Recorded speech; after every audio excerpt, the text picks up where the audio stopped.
President Trump responded today to word that he demanded Robert Mueller's ouster last June as special counsel in the Russia probe by saying it's all fake news. The New York Times initially, and now other news organizations, report the president backed off when his White House lawyer threatened to quit. We'll have a full report after the news summary. The president talked about the Mueller matter in Davos, Switzerland, where he spoke at the World Economic Forum, a gathering of mainly corporate and political leaders.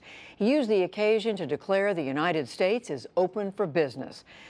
Special correspondent Ryan Chilcote reports from Davos. The fanfare of a Swiss marching band heralded the president's address to the global leaders and his sales pitch for America.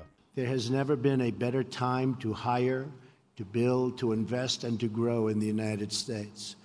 America is open for business, and we are competitive once again.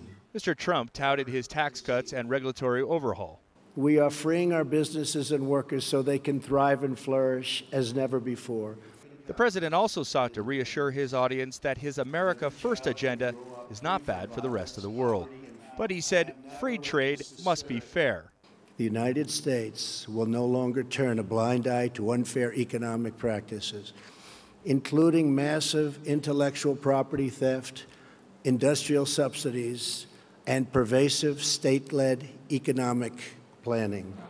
The remarks appeared to encourage many business leaders at the forum. Very well represented the American policies that he's put into place. Others pushed back on President Trump's claim of economic achievements. Stocks hitting records means more wealth for the few at the top, but makes no difference at all for people at the bottom.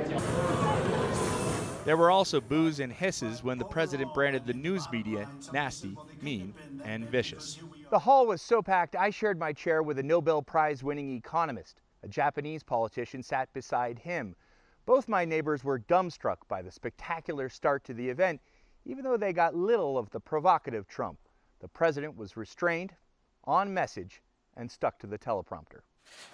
Earlier in the day, Mr. Trump met with Rwanda's president, incoming head of the African Union, Paul Kagame. That meeting followed reports that Mr. Trump had made vulgar remarks about African nations. Kagame said he looks forward to working together, and Mr. Trump, in turn, called him a friend. As I say often, I am the least racist person that anybody's going to meet. On another issue, the president told Britain's ITN that he had not known anything about the far-right group Britain First before he retweeted anti-Muslim videos from its leader last November. If you're telling me there's a horrible people, horrible racist people, I would certainly apologize if you'd like me to do that. After his address, the president departed for Washington.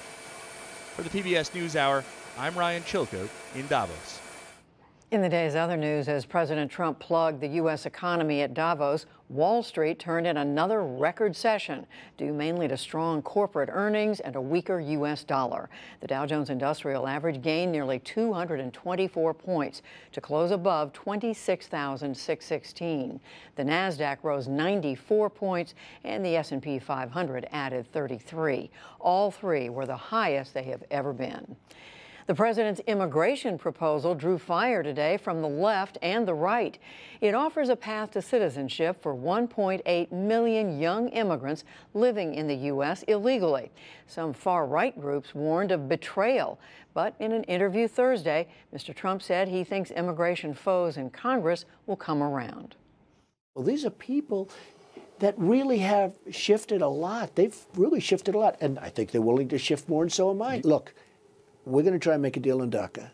We have a good chance of making it. Part of the deal would cut down on legal immigration and include $25 billion for border security. Those provisions have Democrats outraged.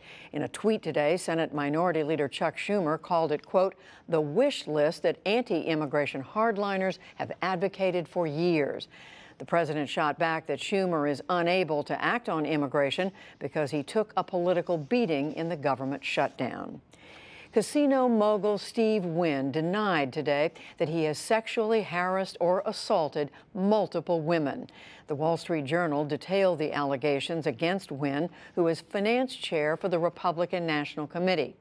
Meanwhile, the New York Times reported that an advisor to Hillary Clinton's 2008 presidential bid was accused of repeatedly harassing a young staffer. Burns Strider was kept on staff but ordered to get counseling.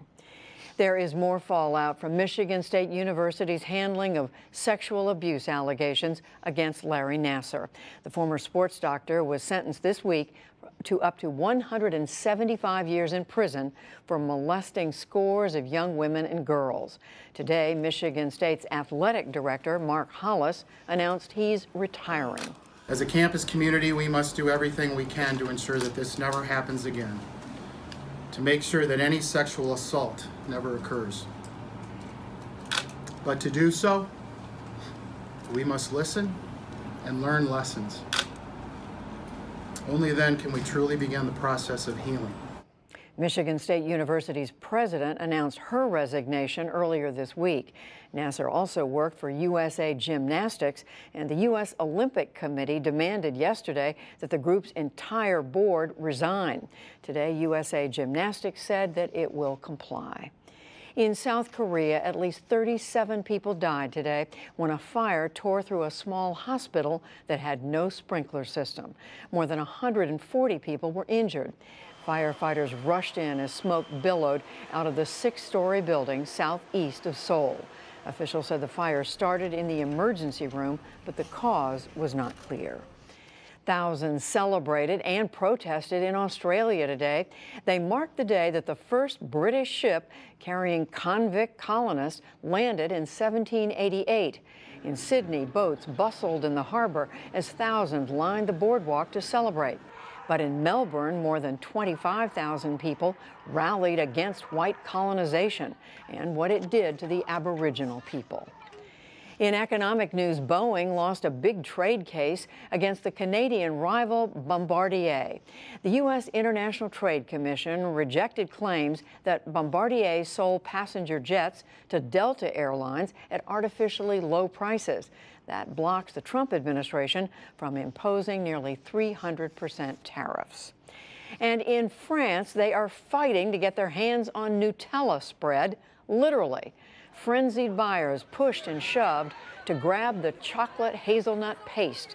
On Thursday, a grocery chain had slashed the price 75% for a promotion.